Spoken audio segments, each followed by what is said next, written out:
बीते दिनों में कुछ समय पहले एक प्रचार करने का मौका मुझे मिला था और उस प्रचार में जो मैंने एक टाइटल लाइन दी थी वो मैंने कहा था कि तुम मुझे गाली दो और मैं तुम्हें आशीष दूंगा। मैंने उस प्रचार के अंदर कलीसिया में पाए जाने वाले कई लोगों के विषय में बात की थी कि अलग अलग तरह के लोग पुराने समय में प्रभु यीशु मसीह के समय में भी पाए जाते थे और वैसे ही लोग आज भी कलीसिया में पाए जाते हैं। तो उनके अंदर सबसे पहले मैंने बताया था कि कुछ लोग चमत्कार को सिर्फ देखने आते थे, प्रभु के पीछे चले आते थे कि वो देखें, और आज भी सिर्फ देखने के लिए भी कई लोग आते हैं। इसके बाद दूसरी कैटेगरी मैंने और भी बताई थी जहाँ पर वो लोग थे जो लीगलिस्ट हो जाते हैं और जो विश्वासी हो जाते हैं लेकिन फिर दूसरों में कमियां ढूंढने लगते हैं, अपने आप को ऊंचा समझते हैं। कल A.W. टोजर की एक किताब है द क्रूसिफाइड लाइफ, उसको मैं पढ़ रहा था और उसमें उन्होंने कहा कि कई बार बहुत अच्छे विश्वासी होने के बाद में भी हमारे अंदर ये कमी आ जाती है कि उसमें इस प्रकार से लिखा हुआ था कि आप कलीसिया के अंदर जो गलतियां होती हैं उनको आप नापसंद करते हैं, जो लोग प्रभु के नाम का फ़ायदा उठाते हैं उनसे भी आप परेशान होते हैं, और जो समझौते का जीवन जीते हैं उनको भी आप नापसंद करते हैं और आपका दिल भी जलता है। सारी बातें अपनी जगह पे बिल्कुल सही हैं और आप वचन के हिसाब से चलना चाहते हैं, लेकिन इसके साथ साथ में एक सेल्फ राइचियसनेस आपके अंदर आती जाती है। आपको लगता है कि बाकी तो सब गलत हो गए, बाकी सब तो बेकार, एक मैं ही हूँ जो सही कर रहा हूँ। और ये अपने आप में एक और पाप हो सकता है जो हमें परमेश्वर से दूर करता है, क्योंकि लीगलिस्ट होना और सेल्फ राइचियस होना ये भी अपने आप में एक लोगों की कैटेगरी मैंने बताई। इसके अलावा एक कैटेगरी एक्सट्रीमिस्ट की थी जो धर्मांध हो जाते हैं, और जो धर्मांध लोग जो हैं दूसरों के अंदर कमियां खोजते हैं और फिर उनकी उस कमी के कारण उनको मार डालना भी चाहते हैं और यीशु मसीह को मार डालने का भी प्रयास करते थे और गाली गलौज करते थे, यीशु मसीह को भद्दा बोल देते थे। यीशु मसीह बोलते तेरे अंदर दुष्ट आत्मा है। एक आदमी जिसने अभी अभी चंगाई पाई प्रभु से, उसको बोलते तू तो पापी, तू हमको क्या सिखाता है। दूसरों में इस प्रकार से कमी ढूंढते और यहाँ तक कि मार डालना चाहते हैं, और ऐसे लोग आज भी हैं। और हमको जब गाली गलौज करते हैं तो हमारा जो जीवन है वो ऐसा होना चाहिए कि हम उन्हें आशीष दें। ये मैंने कैटेगरी ऑफ पीपल उसमें बताया था। आज उसी सीरीज़ के अंदर ये दूसरा मैसेज है जहाँ पर हम कुछ कैरेक्टरिस्टिक देखना चाहते हैं कि एक विशेष तरह के लोगों के बारे में बाइबल में दिखाया गया है। मैं उसको आपके सामने लाऊंगा और उसके बाद में अंत में हम इस बात को सीखेंगे कि परमेश्वर हमसे क्या चाहता है कि प्रभु की कलीसिया के रूप में हमारा जीवन कैसे हो। तो मेरे साथ में आइए, निकालिए यूहन्ना की किताब, उसका 12 अध्याय, उसका 43 वचन। क्योंकि मनुष्यों की ओर से प्रशंसा उनको परमेश्वर की ओर से प्रशंसा की अपेक्षा अधिक प्रिय लगती थी। हाँ, क्योंकि मनुष्यों की ओर से प्रशंसा उनको परमेश्वर की ओर से प्रशंसा की अपेक्षा अधिक प्रिय लगती थी। ये एक कैटेगरी के लोग हैं जो प्रभु यीशु मसीह के ज़माने में पाए जाते थे। ये ऐसे लोग थे जो परमेश्वर की बातों को जानते थे, परमेश्वर की व्यवस्था को जानते थे। ऐसा नहीं कि पूर्ण रूप से अनजान लोग थे। परमेश्वर के वचन में 10 आज्ञाओं में क्या लिखा हुआ है, मूसा ने कौन सी आज्ञा दी है, और कौन सी जाति के लोग जो हैं वो याजक बनेंगे, और परमेश्वर को भेंट में क्या क्या चढ़ाया जाएगा, और सब प्रकार की बातें उनको मालूम हुआ करती थी। लेकिन ऐसे लोगों के बीच में ही वो लोग थे। उन्हीं लोगों में, ऐसा नहीं कि सारे 100% उस जो फरीसी लोग थे, जो ज्ञानी लोग थे, वो सारे ऐसे थे, लेकिन उनके अंदर मेजॉरिटी लोगों की एक पहचान ये थी कि लिखा हुआ है कि उनको मनुष्यों की ओर से प्रशंसा ज़्यादा अच्छी लगती थी और परमेश्वर की तरफ से उनको प्रशंसा मिले ये उनको अधिक प्रिय नहीं लगती थी। अगर आप इस पूरे अंश को पढ़ेंगे तो आप इसको 37 वचन से आगे पढ़ेंगे तो आपको पता चलेगा कि वहाँ पर इस प्रकार की घटना है। बल्कि आप 20 वचन से आगे जब पढ़ते हैं तो आपको पता चलता है कि एक ऐसा समय है जहाँ पर सारे लोग इकट्ठा हो रहे हैं। वहाँ पर प्रभु यीशु मसीह ने अपनी मृत्यु का संकेत भी दे दिया है, और कितनी अद्भुत बात कर दी है कि अपने मरने के विषय में कोई व्यक्ति बता दे कि मैं इस प्रकार से मरूंगा, मैं ऐसे मरूंगा, मैं ऐसे जी उठूंगा। लेकिन बहुत सारी बातें हो रही है, लेकिन इनमें से किसी भी बात के ऊपर विश्वास करने के बजाय वो लोग जो हैं वो आत्मिक दंभ में भरे हुए हैं, सेल्फ राइचियसनेस में भरे हुए हैं। उनके अंदर अपने ऊंचे होने का, अपने अच्छे होने का, अपने धर्मी होने का एक आभास है। ऐसे ही एक फरीसी व्यक्ति के बारे में यीशु मसीह दृष्टांत बताते हैं ना, जहाँ पर दो व्यक्ति प्रार्थना करने जाते हैं। एक स्वर्ग की तरफ देख के बोलता है, हे प्रभु मैं तो अच्छा हूँ, मैं तो दशमान चढ़ाता हूँ, मैं तो ऐसे करता हूँ, देखो मैं तो ऐसा हूँ, मैं तो इसके समान नहीं हूँ। ये इसकी मतलब अपनी पत्नी की तरफ नहीं बोल रहा था, लेकिन वो दूसरे आदमी उसकी तरफ देख के बोल रहा था कि मैं इसके जैसा नहीं हूँ, ये तो पापी हैं, परंतु मैं तो धर्मी हूँ। लेकिन जो दूसरा व्यक्ति है लाजर, उसके बारे में लिखा है कि वो तो स्वर्ग की तरफ में देखना भी नहीं चाहता था, वो तो ज़मीन की तरफ में अपने सर झुका के परमेश्वर कह रहा था, हे प्रभु मैं पापी हूँ, मुझे क्षमा कर। और बाइबल में लिखा है कि ये जो दूसरा व्यक्ति है ये धर्मी परमेश्वर की नज़र में ठहराया गया, परंतु पहला व्यक्ति नहीं ठहराया गया। उसके अंदर जो बात है, वो जो कैरेक्टरिस्टिक है उसके कारण परमेश्वर ने उसकी प्रार्थना को ग्रहण नहीं किया। तो इस तरह के जो लोग हैं, इन लोगों की एक कैरेक्टरिस्टिक, जो खास कैरेक्टरिस्टिक है वो है दिखावा। लेकिन 3 गुण मैंने उनके अंदर देखे जब मैं इस अंश को पढ़ रहा था। तो जब आप 37 वचन को पढ़ते हैं तो 37 वचन में लिखा है, उसने उनके सामने इतने चिन्ह दिखाए तो भी उन्होंने उस पर विश्वास ना किया। ये उनका एक गुण, एक कैरेक्टरिस्टिक नज़र आती है कि प्रभु यीशु मसीह ने उनके सामने चमत्कार किए हैं, प्रभु यीशु मसीह ने उनके सामने बड़े बड़े काम किए हैं, बहुत सारी ज्ञान की बातें बताई और ऐसी बातें भी बता दी जो परमेश्वर ही बता सकता है और कोई बता ही नहीं सकता है। तो भी लिखा है कि इतने सारे चिन्ह देखने के बाद में भी उन्होंने उस पर विश्वास नहीं किया। तो ये वाले जो लोग हैं, इनकी एक पहचान ये भी है कि वो अनबिलीफ से भरे हुए हैं, विश्वास नहीं कर पाते, सब कुछ आंखों से देख के भी विश्वास नहीं कर पाते। एक रोगी खड़ा हो गया तो बोलते तुझे किसने चंगा किया है, सब्त के दिन भी कोई चंगा करता है। उसके अंदर कमी खोज रहे थे। मैंने आपको बताया था कि इस बात से खुश नहीं हो रहे थे। अगर आपने वो वचन नहीं सुना था तो अपने YouTube चैनल में जाके आप फिर से सुन सकते हैं। बीते दिनों में वो मैसेज जो है कैरेक्टरिस्टिक्स ऑफ पीपल, या कलीसिया में जो अलग अलग लोगों की कैटेगरी है उसके बारे में मैंने बताया था कि वो उस चमत्कार से आश्चर्य नहीं हो रहे थे, उस चमत्कार से आनंदित नहीं हो रहे थे कि देखो ये बीमार था, ये अब चंगा हो गया। लेकिन वो बोल रहे तुझे किसने चंगा किया, सब्त के दिन क्यों चंगा किया, और इस प्रकार से। तो ये लोग सब कुछ देखने के बाद में भी विश्वास नहीं करते। तो अविश्वास या अनबिलीफ उनका एक वो है। दूसरा डिसोबीडियंस, यानी परमेश्वर के वचन को जानते हैं, आज्ञाओं को जानते हैं, परंतु उस आज्ञा के अनुसार चलते नहीं हैं। और कई आज्ञाओं को उन्होंने रीति रिवाज में बदल दिया है। उन रीति रिवाज को तो पूरा करते हैं, उस रीति रिवाज को जो फॉलो नहीं करता उस पर तो उंगलियां उठाते हैं, लेकिन उस आज्ञाकारिता में नहीं चलते। प्रभु के वचन के अंदर उसकी आत्मा क्या है, परमेश्वर असल में कहना क्या चाहता है, परमेश्वर उस वचन के द्वारा करना क्या चाहता है, उससे उनको कोई लेना देना नहीं है ना। तो ये 3 मुख्य गुण उनके मुझे नजर आते हैं, एक अविश्वास, एक अनाज्ञाकारिता, और तीसरा जो मुख्य तौर पे आज जिसके ऊपर हम ज़्यादा गहराई में जाके मनन करेंगे वो है दिखावा। तो दिखावा जो है असल में ये एक मनुष्य का गुण है, ये मनुष्य का गुण है। चाहे आप अविश्वासियों की कैटेगरी देखिए चाहे विश्वासियों की, इस बात से कोई फर्क नहीं पड़ता। अविश्वासी लोग क्या करेंगे, सबसे अच्छे अच्छे कपड़े ढूंढ के पहनते हैं ना, सबसे अच्छा वाला फैशन लेके आते हैं। कहाँ पे जाएंगे, वहाँ पे जाएंगे, दिल्ली में सरोजनी नगर में जाएंगे, और जयपुर में कहाँ पे जाएंगे, कौन से मार्केट में से लाना पड़ता है अच्छा प्रेरणा जी को नहीं मालूम है, लेकिन जयपुर में भी अच्छे वाले मार्केट में जाएंगे और ढूंढ के अच्छे वाले कपड़े लाएंगे। हम जब शादी में जाते हैं सबसे पहले कौन से वाले कपड़े ढूंढ के निकालते हैं, जो हमारे सबसे अच्छे कपड़े हैं। अगर अच्छे कपड़े नहीं हैं तो फिर जाके सिलवा के लाते हैं, और ऐसा सिलवाते हैं भाई साहब कि बिल्कुल सबसे अलग हो, सबसे चमकदार, सबसे स्टाइलिश। ये बात है। जब बहनें जब साड़ी लेके आती, मान लीजिए एक कलीसिया के अंदर बहनें हैं, एक बहन ने जो साड़ी, आपको लगता है दूसरी बहन वही वाली साड़ी खरीद के लाएगी, उसको पसंद आ गई तो भी वही साड़ी लाएगी? कभी नहीं लाएगी। वो बोलेगी वो वाली डिज़ाइन तो उसने पहन लिया, वो तो नहीं चलेगी। अब तो हमें यूनिकनेस चाहिए। क्यों? क्योंकि अंदर से हमारे एक गुण है कि हम दिखाना चाहते हैं, हम अपने आप को अलग रख के दिखाना चाहते हैं, हम अलग तरीके से अपने आप को प्रेजेंट करना चाहते हैं। हम सबसे अच्छे कपड़े इसलिए पहनते हैं, शादी में अच्छे कपड़े पहनते हैं, फिर बाद में फ़ोटो खिंच के आती है, फिर एल्बम आती है।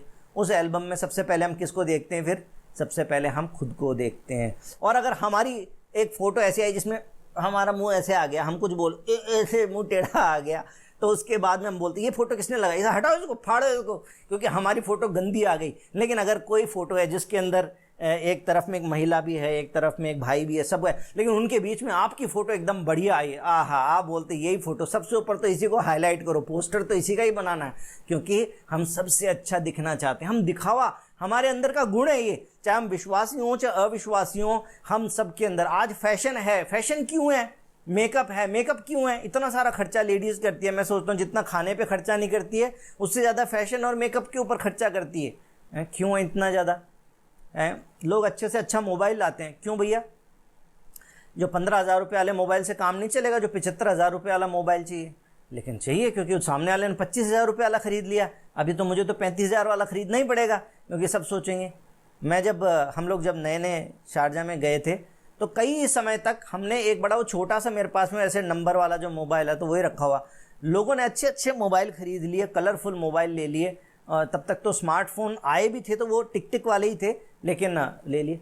मेरा वाला जो ऐसा ब्लैक एंड वाइट भद्दा पुराना सा, तो लोग बोलते इसको डस्टबिन में फेंक दे भाई, अब तो दुबई में आ गया है, इतना अच्छा कमा रहा है, फिर भी ये इस तरफ से फ़ोन लेके घूम रहा है। क्योंकि दिखावा है ना, आगे से आगे हमको अच्छा दिखाना है। और मैं आपको बता दूं मेरे भाई और बहनों की, उस समय मतलब जिस ज़माने की मैं बात कर रहा हूँ उस समय की मैं आपको बात बताता हूँ। इवन जाने से पहले जब मैं इंडिया में ही था और मैं उस समय कितने का आता था वो मोबाइल? 1,500-2 हज़ार रुपये का, 1,500-2 हज़ार रुपये का मोबाइल ख़रीद रखा था। जबकि मैं बहुत अच्छी पोजीशन में था, मैं टीम लीडर था, हम प्रोजेक्ट मैनेजर बनने की श्रेणी में आने लगे थे और 3-4 साल 5 साल का एक्सपीरियंस होने लग गया था।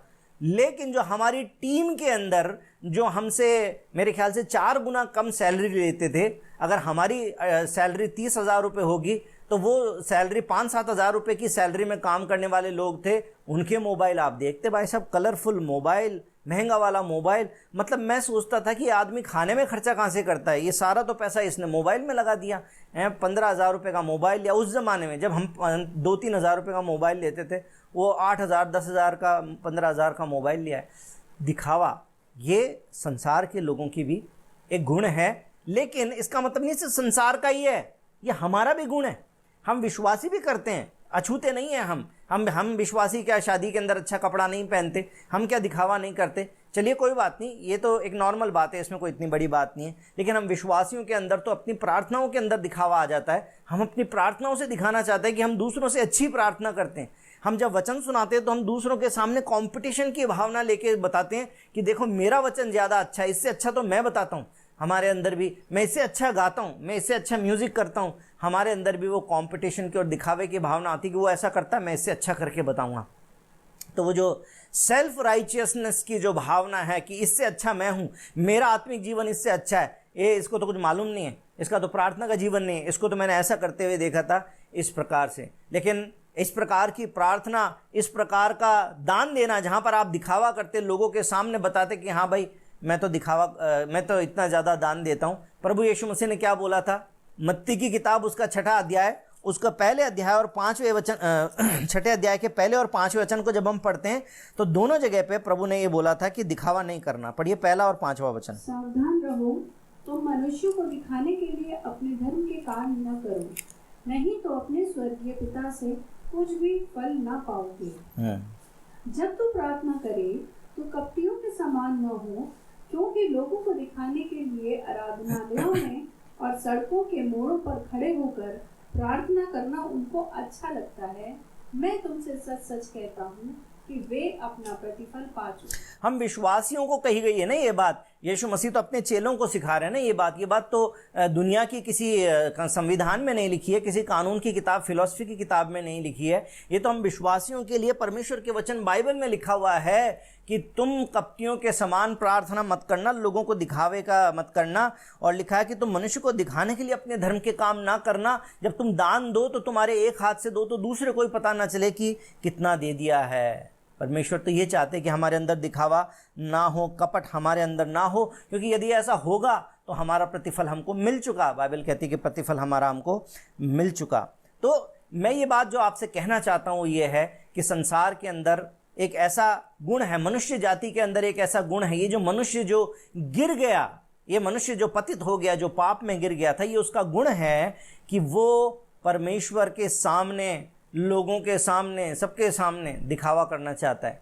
परमेश्वर के सामने भी करते हैं। आपको मालूम है इस बात की शुरुआत कहाँ से हुई थी? दिखावे की शुरुआत कहाँ से हुई थी? उत्पत्ति की किताब उसके 3 अध्याय में आई है, जो बाइबल की सबसे पहली किताब है, उसी के 3 अध्याय 7वें वचन को जब हम पढ़ते हैं तो वहाँ पर लिखा हुआ है, तब उन दोनों की आंखें खुल गई और उनको मालूम हुआ कि वो नंगे हैं, इसलिए उन्होंने अंजीर के पत्ते जोड़ जोड़ कर लंगोट बना लिए। किसके सामने छुपना चाहते थे भैया?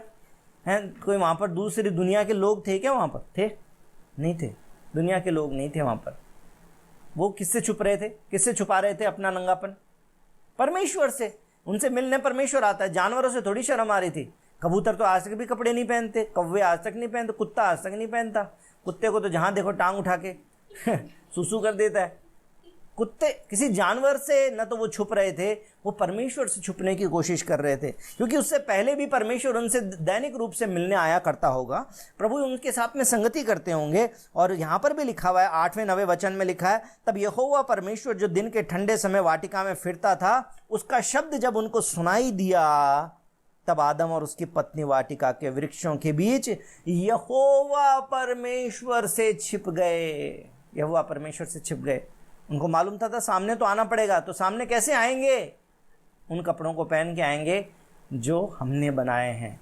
ये दिखावा है, परमेश्वर के सामने दिखावा। हम भी कई बार परमेश्वर के सामने दिखावा करते हैं, शायद हमको मालूम नहीं चलता होगा। हम सोचते हैं हम तो अच्छे विश्वासी हैं, हम तो प्रार्थना कर रहे हैं, हम तो आराधना कर रहे हैं, लेकिन कई बार हमारी आराधना जो है वो इस कमरे में गूंज के रह जाती है, इस कमरे से बाहर ही नहीं जाती है, क्योंकि उस आराधना के अंदर दिखावा आ गया है। अगर दिखावा आ गया, बीते दिनों में हमने इस बात को सीखा था कि प्रभु ने कहा था कि जब तुम वेदी लगाओ तो वेदी के पत्थर पे हथौड़ा मत लगाना, छेनी मत लगाना, उसके अंदर कोई कलाकारी मत करना। लेकिन हम कलाकारी करते हैं अपनी आराधना के अंदर, हम अलग अलग प्रकार की चीज़ें करने की कोशिश करते हैं। बहुत लोगों की डिपेंडेंसी उनकी म्यूज़िक के ऊपर हो जाती है, बहुत सारे लोगों की डिपेंडेंसी उनके इंस्ट्रूमेंट्स के ऊपर हो जाती है, ये माइक सिस्टम के ऊपर हो जाती है। सारी बातें ठीक है, ज़्यादा भीड़ तक पहुंचने के लिए, साफ आवाज़ दूसरों तक पहुंचे, इस बात के लिए ये सारी चीज़ें अपने आप में इस्तेमाल करना कोई बात नहीं, लेकिन डिपेंडेंसी इसके ऊपर हो जाए, सारा ध्यान इसी के ऊपर है, तो फिर मैं सोचता हूँ कि फिर वो हमारी आराधना में कहीं ना कहीं पर एक दिखावा आ गया। एक एक्स्ट्रा ऑर्डिनरी म्यूज़िक टैलेंट जो है वो दिखाएंगे। बहुत सारी कलीसियाओं में मैं देखता हूँ बेस गिटार बजाएंगे और ट्यूं करके गिटार बजाएंगे, इलेक्ट्रिक गिटार के अंदर अपनी कलाकारी पूरा दिखाएंगे। कोई जो है अपने तबले की एकदम ताल दिखाएंगे उसके अंदर, क्योंकि वो दिखाना चाहते कि हमको बहुत अच्छा म्यूज़िक आता है। अपने म्यूज़िक से जब हम प्रभावित करने की कोशिश करते हैं, चाहे एक दूसरे को, चाहे परमेश्वर को तो हम प्रभावित कर नहीं सकते, 7 सुर तो उसने बनाए, तो किसको प्रभावित कर रहे हैं? लोगों को दिखा रहे हैं, लोगों को प्रभावित कर रहे हैं। हमने प्रार्थना के विषय में सीखा था कि जब प्रार्थना के समय में हम दिखावा करते हैं, परमेश्वर को पता चल जाता है। ऐसा नहीं कि परमेश्वर को नहीं पता चलता है, परमेश्वर को मालूम है कि ये तो दिखावा कर रहा है, ये जो प्रार्थना कर रहा है इस प्रकार से कर रहा है कि जो नया व्यक्ति है वो भी गॉस्पेल भी सुन ले साथ के साथ में।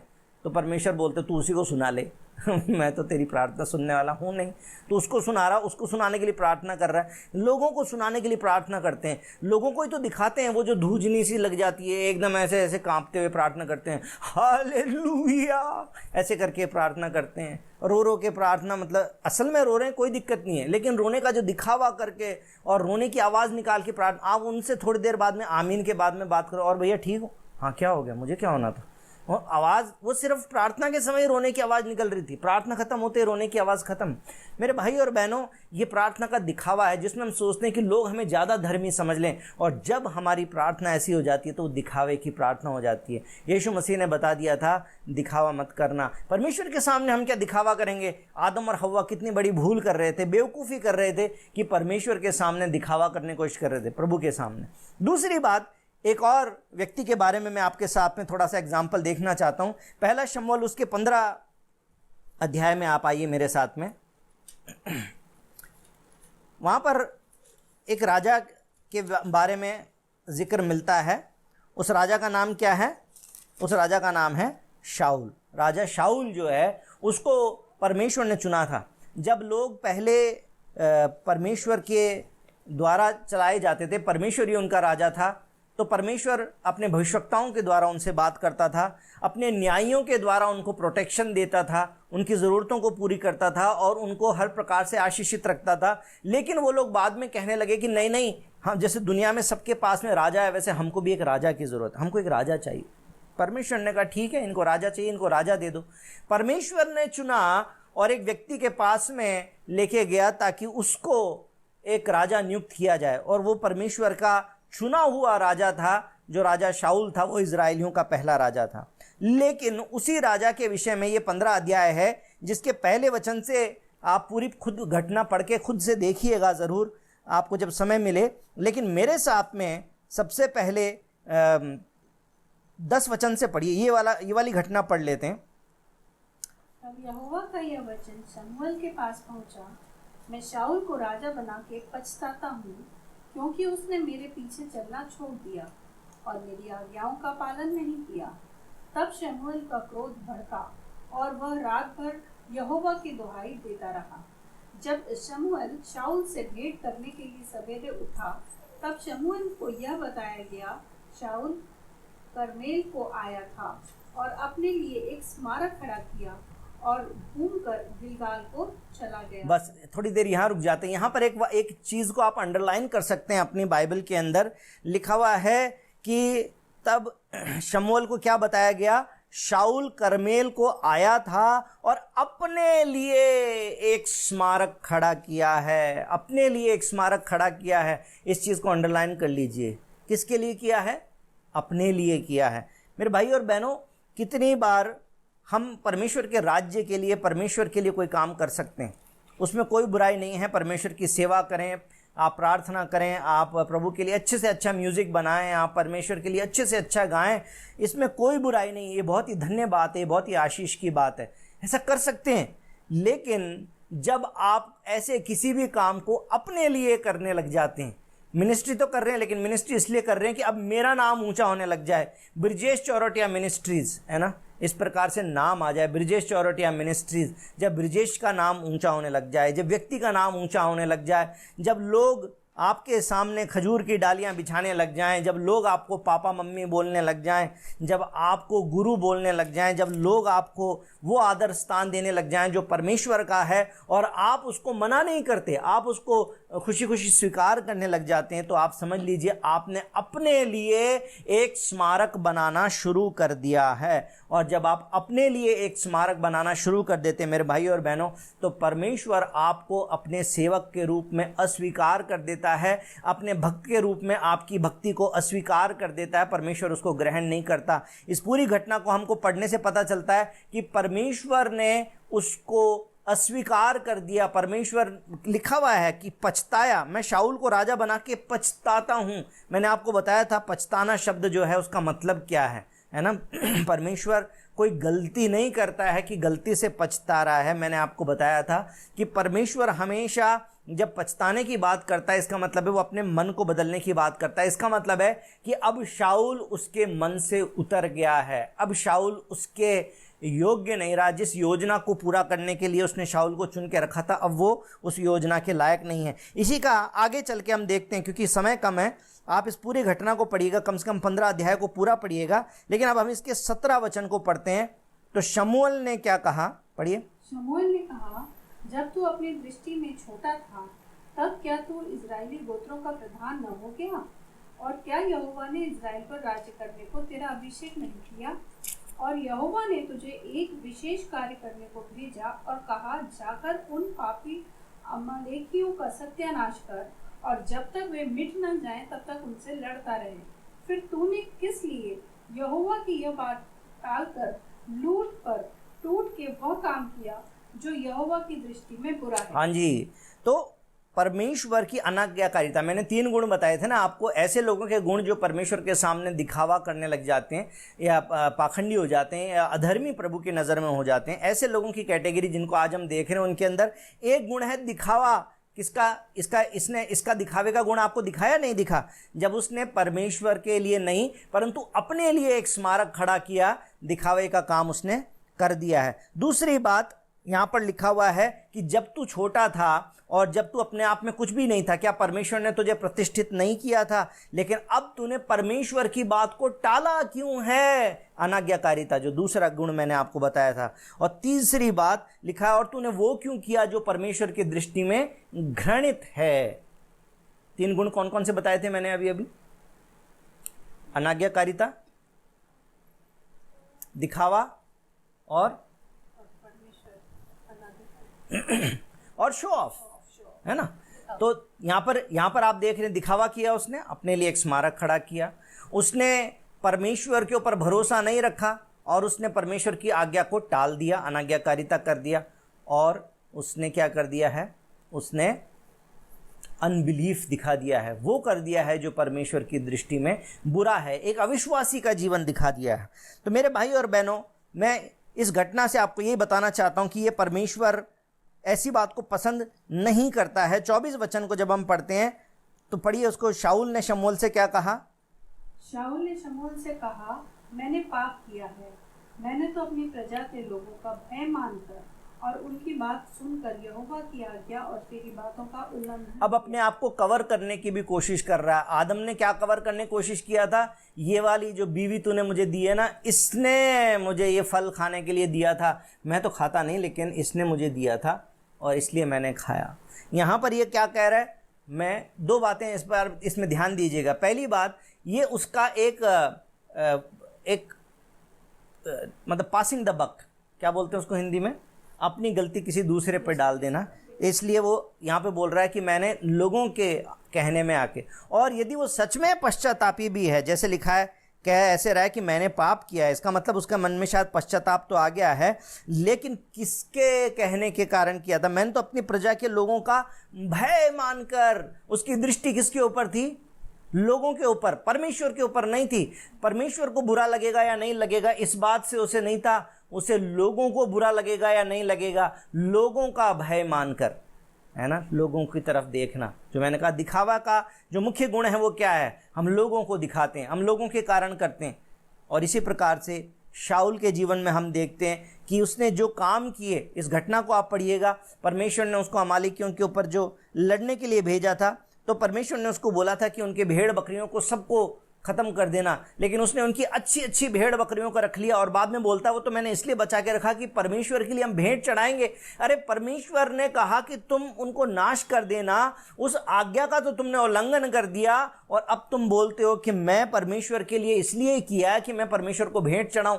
क्या परमेश्वर भेंट का भूखा है? एक जगह पे बाइबल में लिखा हुआ है कि मैं क्या बैलों का लहू पीऊं, मैं बकरों का मांस खाऊं, क्या करूं? तुम्हारे ये तो मैं अघा गया हूं तुम्हारी इन बैलों की चर्बी और ये सबसे, मेरे को नहीं चाहिए तुम्हारे वरदान। एक जगह पे लिखा हुआ है कि पिसा हुआ मन जो है वो परमेश्वर की योग्य बलिदान है।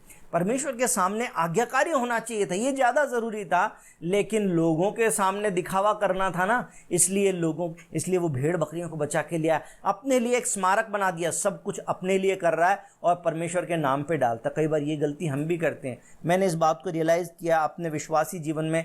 कई बार ऐसे डिसीजन हो गए जिनको मैंने लिया, वो डिसीजन मैंने बड़ी बुद्धि के साथ में, संसारिक सोच के साथ में, हालांकि मैंने प्रार्थना भी किया, वचन को भी ढूंढा, और जब मेरी पसंद का वचन आ गया, मैं उससे सेटिस्फाई हो गया और फिर मैं आगे बढ़ गया, उस निर्णय को मैंने लिया। लेकिन मैंने देखा कि वो निर्णय का बाद में जो रिजल्ट निकला वो उतना अच्छा नहीं निकला, लेकिन परमेश्वर का रिजल्ट तो ख़राब नहीं निकल सकता। तो मैंने भी इस बात को रियलाइज़ किया कि कई बार हम अपने मन की मर्जी करके उसको परमेश्वर की मर्जी बता देते हैं, और कई बार हम ऐसा निर्णय ले लेते हैं, हम ऐसे काम कर लेते हैं जो हम कहते हैं ये परमेश्वर की मर्जी। परमेश्वर की मर्जी को खोजना जरूरी है। परमेश्वर तो अपनी मर्जी प्रकट करना चाहता है, वो तो बताना चाहता है, लेकिन पूछेंगे नहीं तो नहीं बताएगा, है ना। लेकिन दिखावे का जीवन यहाँ पे देखने को मिलता है। अब वापस उसी में आइए आप मेरे साथ में, यूहन्ना की किताब, उसका जो 12 अध्याय हम लोग पढ़ रहे थे, और 12 का 43 हमने पहले पढ़ा था, 43 और 37 को हमने पढ़ा था। और एक तरह के लोग देखे थे जिनके गुण हमको देखे थे कि मनुष्यों की प्रशंसा, जैसे अभी शाऊल को देखा कि लोगों के कहने से उसने किया था, मनुष्यों की ओर से प्रशंसा इनको परमेश्वर की ओर से प्रशंसा की अपेक्षा अधिक प्रिय लगती है। और दूसरा इनका गुण देखा था, उनके सामने इतने चिन्ह दिखाए तो भी उन्होंने विश्वास नहीं किया। लेकिन इसी समय में दो अलग अलग तरह के और भी लोग थे। जब आप 20 वचन को पढ़ते हैं तो लिखा है, जो लोग उस पर्व में आराधना करने आए थे उनमें से कुछ यूनानी थे। मेरे भाई और बहनों, वो यहूदी नहीं थे, वो इजरायली नहीं थे, वो फरीसी नहीं थे, वो वचन के ज्ञानी नहीं थे, वो अन्य जाति थे, यूनानी थे, परंतु किसको खोजते हुए आए थे? यीशु मसीह को खोजते हुए आए थे। क्या कह रहे थे? कह रहे थे, गलील के बैतसैदा के रहने वाले फिलिप्पुस के पास आकर उससे विनती करके कहने लगे, श्रीमान, हम यीशु से भेंट करना चाहते हैं। अन्य विश्वासी, अन्य जाति यीशु से भेंट करना चाहते हैं, लेकिन यहूदी जाति जो परमेश्वर की चुनी हुई जाति है वो परमेश्वर पर विश्वास करने को तैयार नहीं है। तो दूसरे अन्य जातियों के बारे में लिखा है कि वो यीशु से मिलना चाहते थे। प्रभु का धन्यवाद हो कि आप और मैं शायद इस कैटेगरी में फॉल कर सकते हैं कि हम अन्य जाति थे, हम प्रभु को नहीं जानते थे, लेकिन आज हम प्रभु को जानते हैं, हम यीशु को खोजते हैं। यदि आप ऐसे लोग हैं तो आप धन्य व्यक्ति हैं। और इसी के साथ में 42 वचन भी आप मेरे साथ में पढ़िएगा। तो यहाँ पर लिखा है, तो भी अधिकारियों में से बहुतों ने उस पर विश्वास किया, परंतु फरीसियों के कारण प्रकट में नहीं मानते थे। फरीसियों के कारण मानते नहीं थे, लेकिन अधिकारी का मतलब कौन है? सनहेड्रिन के जो लोग थे, यानी कि प्रबुद्ध लोग थे, वही लोग थे, यहूदियों में से ही वो लोग थे जो परमेश्वर को विश्वास कर सकते थे। इन्हीं यहूदियों में से, इन्हीं इजराइलियों के अंदर से, इन्हीं फरीसियों का जो गुट था, इनके अंदर कुछ लोग थे, जैसे आप जानते हैं नथानियल है, निकोदेमुस है, और अरमतिया का यूसुफ है, जिसने बाद में यीशु मसीह की जो डेड बॉडी है उसको ले लिया था और अपनी कब्र में रखवाया था। आप जानते हैं ये लोग यहूदी हैं और ये अधिकारी लोग थे, लेकिन उन्होंने यीशु मसीह पर विश्वास कर लिया। तो ऐसा नहीं है कि सारे लोग, फरीसी लोग जो हैं वो परमेश्वर पर विश्वास नहीं कर सकते। और यदि आप और मैं, हमारे अंदर भी किसी तरह का फरीसीपन आ गया, अगर आपको इस बात का रियलाइजेशन होता है आज के वचन को सुनकर कि हाँ, कुछ बातें मेरे अंदर भी फरीसियों के समान आ गई है, रीति रिवाज आ गया है, दिखावा आ गया है, अनाज्ञाकारिता आ गई, कोई भी बात आ गई है कि मैं अपनी मर्जी करके परमेश्वर पर डाल देता हूँ, तो मैं आज आपसे कहना चाहता हूँ, मन फिरा सकते हैं। आज बहुत सारे फरीसियों में से जो अधिकारी थे उन्होंने यीशु मसीह पर विश्वास कर लिया था। आप और मैं भी नए सिरे से विश्वास कर सकते हैं, अपने जीवन में परिवर्तन लाके हम आगे बढ़ सकते हैं। परमेश्वर हमसे क्या अपेक्षा करते हैं, 4-5 वचन जल्दी खुलवाऊंगा और फिर मीटिंग क्लोज होएगी, क्योंकि अपना टाइम कम रह गया है। तो मेरे साथ में निकालिए मत्ती 20 उसका 26, और ये जितने भी गुण निकलवाऊंगा ये सारे असल में एक ही गुण बन जाएंगे कुल मिलाकर। मत्ती 20 उसका 26 पढ़ी। परंतु तुम में ऐसा नहीं होगा, परंतु जो कोई तुम में बड़ा होना चाहे वह तुम्हारा सेवक बने। हाँ, तो परमेश्वर का वचन, जो उसके सच्चे सेवक हैं, उनके अंदर दिखावे का गुण नहीं चाहते, ऊंचा उठने वाला गुण नहीं चाहते। 2 साल पहले प्रभु ने एक वचन दिया था, जब मैं सेवकों की मीटिंग लीड कर रहा था, तो प्रभु ने बताया था कि ऊंचा उठने का गुण लूसीफर का गुण है, जो कहता था कि मैं अपना सिंहासन ऊंचे स्थान पे लगाऊंगा, परम प्रधान से भी ऊपर लगाऊंगा। लेकिन नीचे झुकने का गुण हमारे यीशु का है। अपने चेलों के भी पैर धो दिए और घोड़े पे नहीं बैठे, गधे पर बैठ गए। सारी बातें जो है झुकने वाली बातें, वो जो हमारे यीशु मसीह का गुण है। तो अब आप सोच लीजिए कि आपके अंदर किसका गुण नजर आता है ना। आगे दूसरा वचन निकाल के देखिए, यूहन्ना 24 का 25। यूहन्ना 24 उसका 25। सॉरी, मैंने कुछ गलत लिख दिया। यूहन्ना 12 उसका 24-25।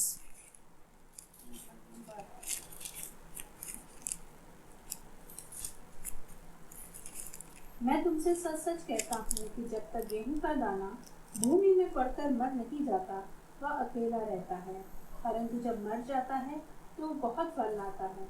जो अपने प्राण को प्रिय जानता है वह उसे खो देता है, और इस जगत में अपने प्राण को जो अप्रिय जानता है वह अनंत जीवन के लिए उसकी रक्षा करेगा। प्रभु कह रहे गेहूं का दाना भूमि में पड़ता है, मर जाता है, परंतु बहुत सारा फल लाता है। मरने का गुण जो है वो हमारे लिए ज़रूरी है। नथिंगनेस, मैं कुछ भी नहीं हूँ, मेरे नाम की कोई ज़रूरत नहीं है, मेरा आदर मत करो, कोई बात नहीं, मुझे कोई फ़र्क नहीं पड़ता। हम इस बात के लिए तैयार हैं या नहीं? मरे हुए व्यक्ति को कितना दिखावा करता, कितना फैशन। मरी हुई लेडी कौन सी साड़ी पहनती है? मरी हुई लेडी को कितना लिपस्टिक चाहिए? मरी हुई लेडी को कुछ नहीं चाहिए। मरे हुए आदमी को कोई दिखावा नहीं करना। मरे हुए आदमी की मिनिस्ट्री कुछ मिनिस्ट्री नहीं है, उसको कुछ नहीं चाहिए अपनी मिनिस्ट्री में। मरा हुआ व्यक्ति तो मरा हुआ है। मरे हुए व्यक्ति को कोई फर्क नहीं पड़ता, कोई गाली बके, कोई मारे, कोई कूटे, कोई उसके नाम को बदनाम करे, कुछ भी करे, मरे हुए व्यक्ति को कोई फर्क नहीं पड़ता। हमें मरने की ज़रूरत है। प्रभु यीशु में मसीह में हमें नगण्य बनने की ज़रूरत है। प्रभु ने क्या बोला? बड़ा बनना चाहे वो छोटा बने, जो प्रभु के राज्य में महान बनना चाहे वो सबका सेवक बन जाए। यहाँ पर प्रभु कह रहे कि गेहूं का दाना मर जाए तो बहुत सारा फल लाएगा। और नथिंगनेस यानी कि मैं कुछ भी नहीं हूँ, ज़रूरी है। मत्ती 16 उसका 24 से 26। मत्ती का 16 उसका 24 से 26। जो हम लोग चेले हैं उनको चेला बनने के लिए क्या गुण प्रभु ने बताया?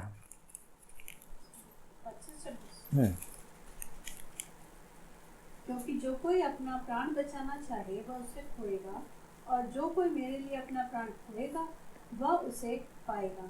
यदि मनुष्य सारे जगत को प्राप्त करे और अपने प्राण की हानि उठाए तो उसे क्या लाभ होगा। हाँ, बस काफ़ी है इतना। तो पौलुस ने ये जो प्रभु कहते कि ऐसा करना पड़ेगा, पौलुस ने ऐसा कर लिया। गलातियों 2:20 में कहता कि मैं जीवित रहा ही नहीं, अब तो मैं मर चुका, मैं तो क्रूस पे चढ़ाया जा चुका, अब तो मसीह मुझ में जीवित है। परमेश्वर आपसे और मुझसे भी, मेरे भाई और बहनों, यही चाहते हैं कि हम प्रभु के योग्य बने, हम प्रभु के जैसा जीवन जिएं, हम इस दुनिया में नथिंग बन जाएं, हम कुछ भी नोबडी बन जाएं, कुछ नहीं है हम। और जब हम उस मरने के जगह पे आ जाएंगे जहाँ पे दिखावा बिल्कुल ख़त्म हो जाएगा, तो मैं आपको बताऊं कि प्रभु हमारे जीवन से फिर अपनी महिमा लेना शुरू करेंगे और अपने आशीषों से हमें भरेंगे, अपने राज्य के अधिकारी हमको बनाएंगे। ये परमेश्वर की इच्छा है, ये परमेश्वर की हमसे अपेक्षा है। ऐसा जीवन जीने में प्रभु हमारी सहायता करे। आमीन।